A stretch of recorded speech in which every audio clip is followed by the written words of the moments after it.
Okay. I know I said I was going to get a video on Discord out, and I know I haven't. It's in the works. It's almost done. It should be done within a week. So, sorry about not getting that up. It'll be up soon, though. Instead, I figured I'll do a video on the latest episode, Inspiration Manifestation.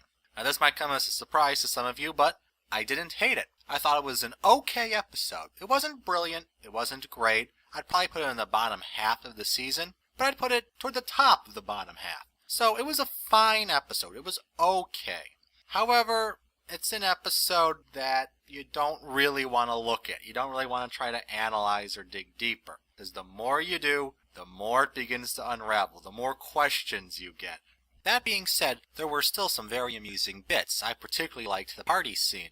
It got a chuckle out of me, the slow escalation culminating in Pinky's "what just happened here" look at the end just seals the deal. It's a very amusing scene. And of course it was great seeing Octavia back. I love Octavia, not going to complain about seeing her again.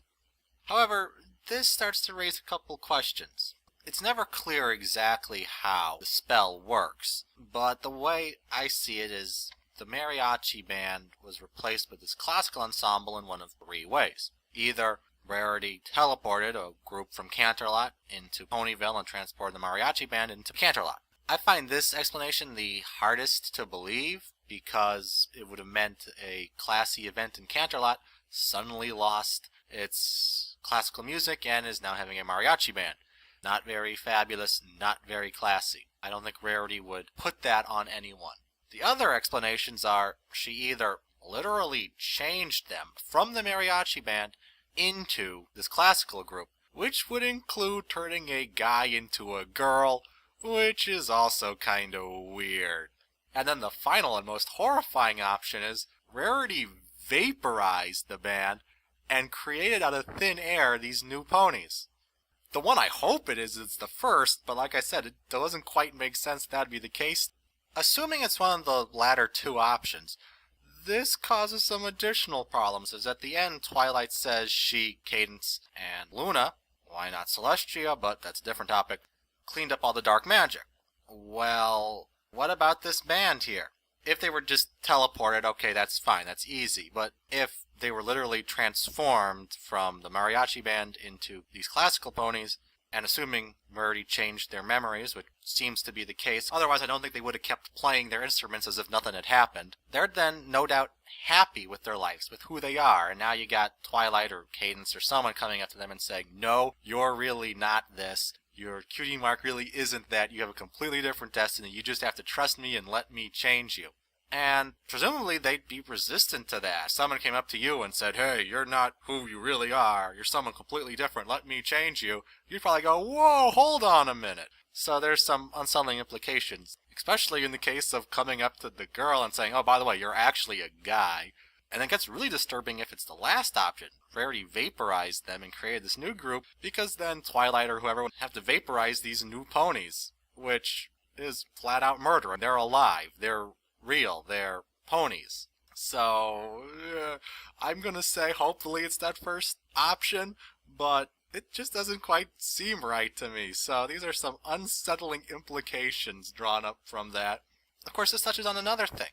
It's dark magic. That's why Twilight, Luna, and Cadence are fixing everything. They gotta get rid of the dark magic. This episode raises the whole issue of what is dark magic. When we first got a slight reference to it in the Crystal Empire, it was fine, it was minor, there weren't spells, it seemed like there were ponies who practiced it. Questions like this didn't really come up. But this episode, we see a spell of dark magic, which raises a question. What is dark magic? How is dark magic defined? Certainly everything that is dark magic seems to have green in it, whether it be green eyes, a green horn, etc. Does this mean dark magic is anything that causes your eyes or horn to glow green? Be a pretty useless definition. You wouldn't know if a spell was dark magic until you cast it. What makes much more sense is that dark magic is a spell that's designed for a dark purpose, something to control others, or exert power, or influence, or harm. That makes sense. But then we get into this spell, which we are told is dark magic, this spell is fundamentally a creation spell. Now one can argue, the power just gives too much power. But at the end of the day, the spell doesn't really seem like it's dark magic, because you don't retain control of your body with it. And then there's the whole thing about setting you free. Who made this spell? Why did they make this spell? What is the point of this spell? You don't really have the power of creation because you lose control over your body, over your actions, and you kind of become at best, pared down version of yourself into just what is that core, singular focus. But it's clear from when Rarity is lifted from the influence of the spell, she disagrees with what she did earlier. She wasn't herself. This doesn't seem very useful as a spell to cast on yourself, since you lose control of your body. Sure, you may want power, but it won't really be you exercising it. And then the whole part of setting you free, what's the point of that if it's a dark magic spell? At best, it seems to be trying to teach a lesson, not to the person who cast it, because they don't have any recollection of the events, but to some third party. And if the whole point of it is to teach a lesson, is it really dark magic then? That seems the spell teaches is a good lesson. The lesson Spike got out of it was not dark, it was a good message. So, who made this spell and why? Why is this spell dark magic? It doesn't quite make sense. But this raises another point, which is, at the end of the episode, no one is punished, no one's responsible, no one's held accountable, even Spike doesn't get a slap on the wrist. You know, back in my day, people were actually responsible for their actions, concern it! In all seriousness, this is the second time Rarity's gone evil, the first one being in the comics. In both cases, she's totally in the clear, she's not held responsible, she has no guilt for what happened. And then, of course, Spike just gets off without even a slap on the wrist. Twilight merely says, "Don't do this again," to which Spike gives an oblivious and humorous response that honestly came off a little dickish to me, of laughing at her in essence. I'm not saying that I wanted them dragged through the streets and court-martialed, or that they needed to do self-flagellation or whatever, but some acknowledgement that they screwed up and they did wrong would be nice. This isn't really that major of an issue, but it's kind of annoying that they're not taking responsibility for their actions. There were screw-ups here. It would have been nice if that had been at least acknowledged. But what really gets me about the episode, more than anything else, is that this could have gone in so many interesting directions.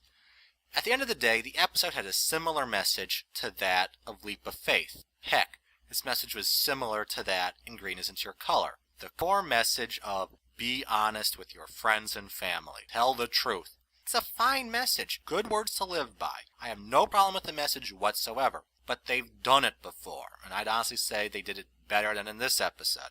I would have loved if this episode could have taken this whole concept in more interesting directions, with some more interesting moral repercussions.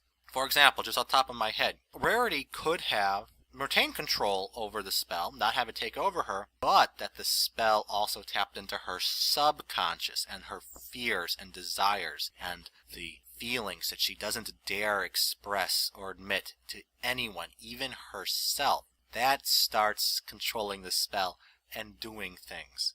For example, maybe she's jealous of Twilight for being a princess she wants to be. So, boom, oh, Twilight's no longer a princess, now Rarity is. Or maybe she's tired of Sweetie Belle, always blabbling on about her cutie mark, so, oh, she now has her cutie mark, or, oh, she no longer has a mouth. Something like that, so that her subconscious is doing things that the conscious Rarity is horrified by and rebels against and goes, no, I don't want this. And that she and her friends get a look at the unglamorized subconscious, and that she and her friends have to accept this, that the end lesson is you need to accept your friends and yourself, warts and all, and that the only way to try to change yourself is to know your failings and your weaknesses.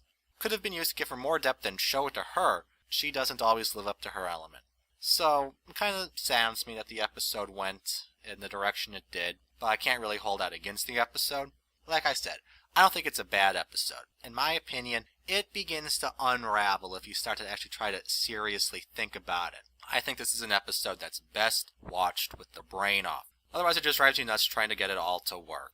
So, at the end of the day, fine episode. Not my favorite, not horrible. It has more style than substance, but that's okay. I hope you found this interesting. And like I said, I intend to get my video on Discord out soon, so stay tuned for that.